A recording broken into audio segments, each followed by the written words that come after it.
Listen to the quiet inside you, and you will hear a war being waged that no one else can see.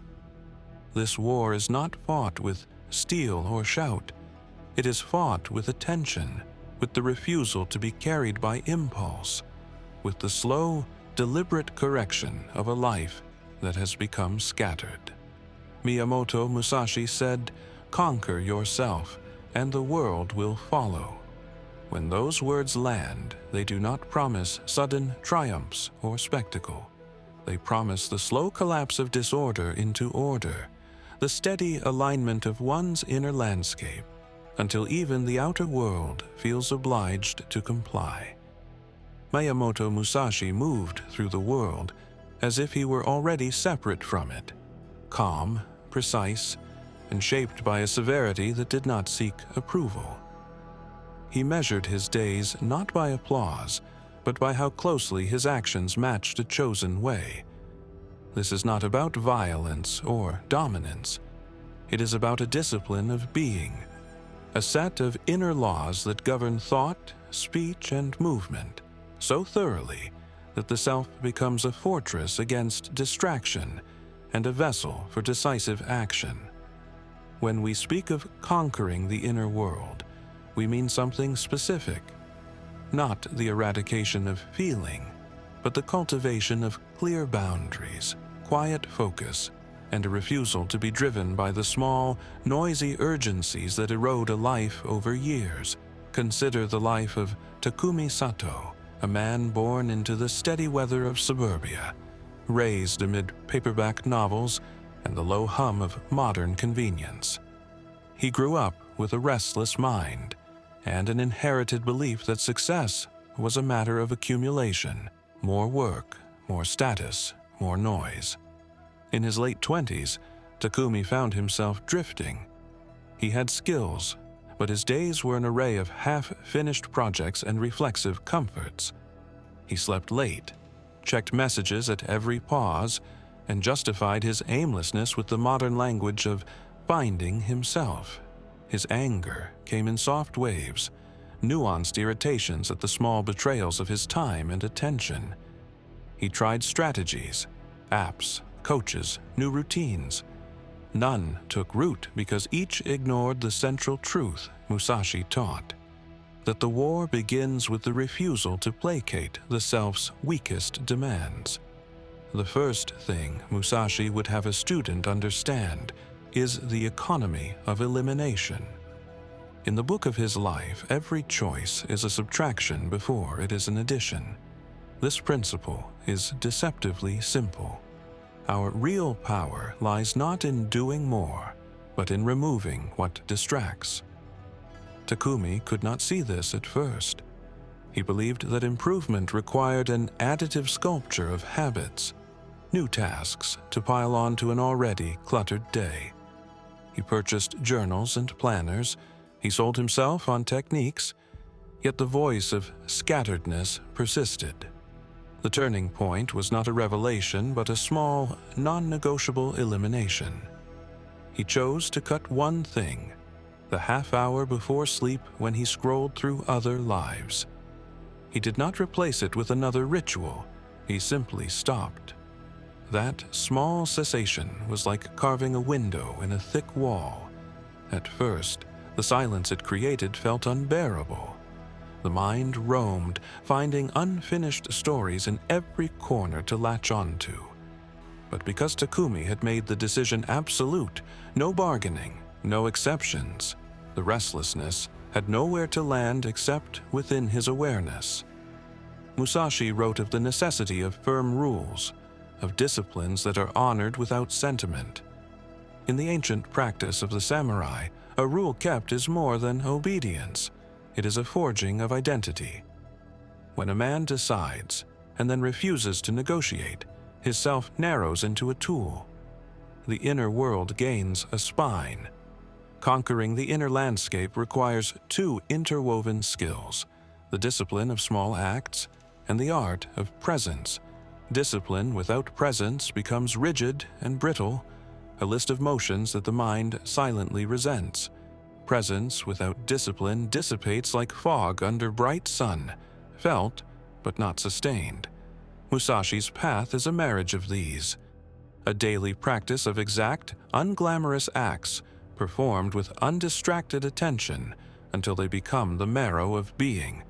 For Takumi, this meant more than stopping a habit. It meant sitting every morning for 10 minutes and attending to the breath. It meant walking to the corner store without a phone and noticing the texture of the air.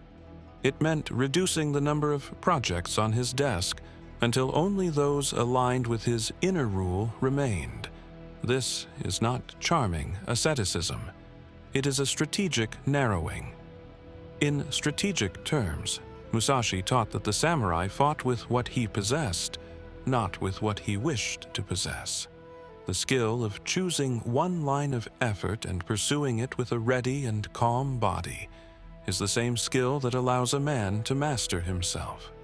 The world outside, full of random pulls and loud claims, appreciates clarity. Employers, lovers, collaborators, none can resist someone who acts from a steady center. The transformation people observe in the outer world is not magic. It is cause and effect. The person who has disciplined his attention brings competence into every encounter, and competence begets opportunity. Identity is the silent commander of behavior.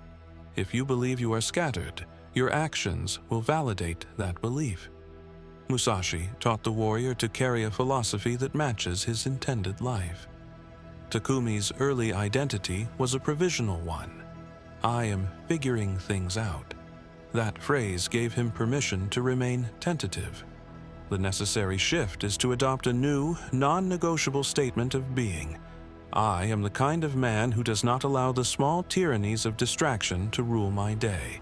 Such a sentence is not an incantation. It is a contract. It frames choices so that each small decision is measured against a broader refusal to be small-minded. Once Takumi began to live into this sentence, by keeping his sleep boundary, by completing one project at a time, by answering no to invitations that diluted his aim, the outer world responded. Responsibilities clarified, his work deepened, and relationships withstood the calm economy of his attention. There is, however, a danger in being rigid about rules. The self may mistake its rules for meaning. Musashi's art was not mere adherence. It was an ongoing interrogation of motive.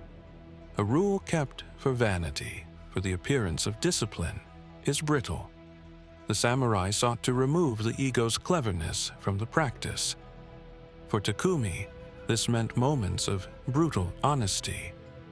Why am I keeping this boundary? Is it to be admired by others for my discipline?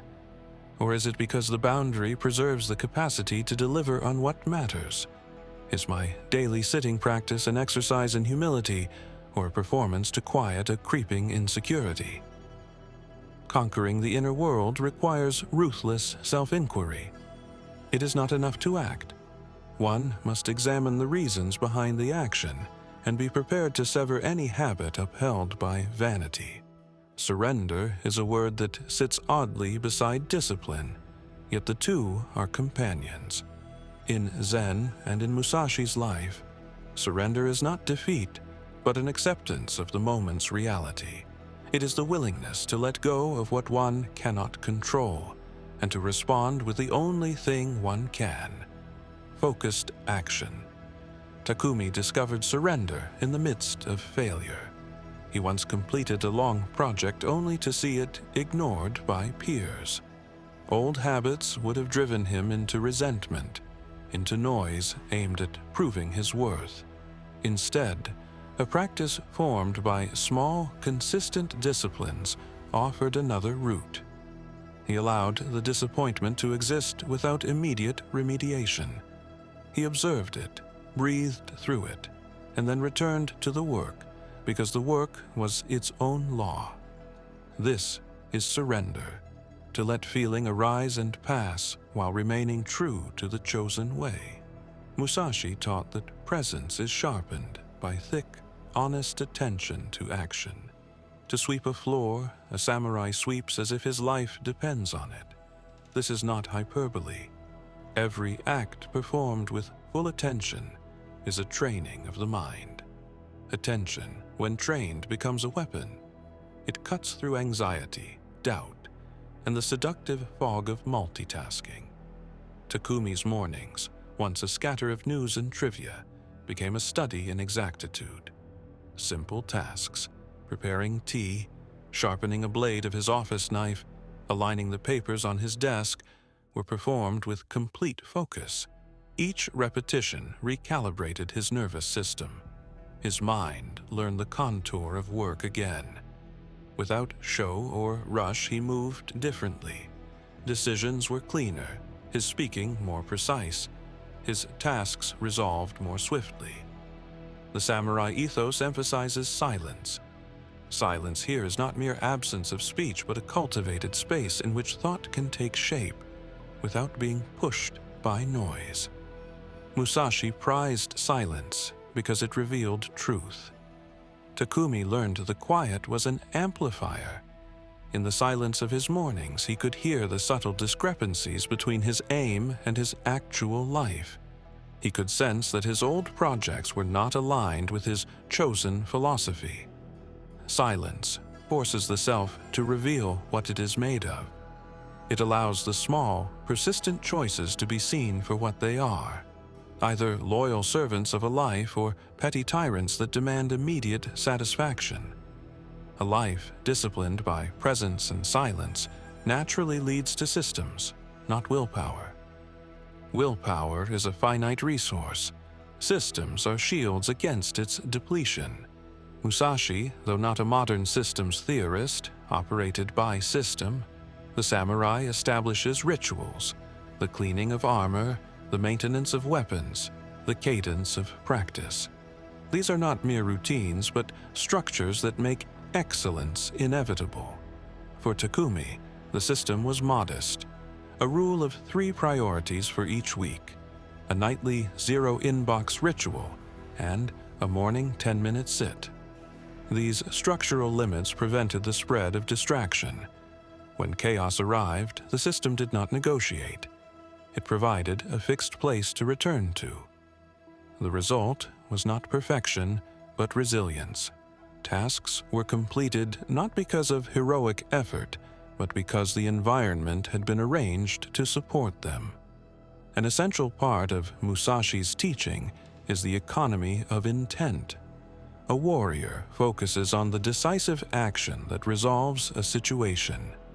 In life, this translates to identifying the single action whose completion will cause everything else to rearrange itself. For Takumi, the decisive action was finishing a single body of work, an essay that synthesized his thinking on craft and attention. He had begun many essays, but finishing one was the true currency. Completion has a strange gravity. It confers identity. Once the essay was done, other things shifted. Colleagues took his work differently.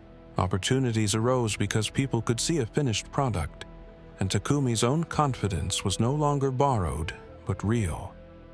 Musashi's insistence on decisive moves is not about dramatic gestures.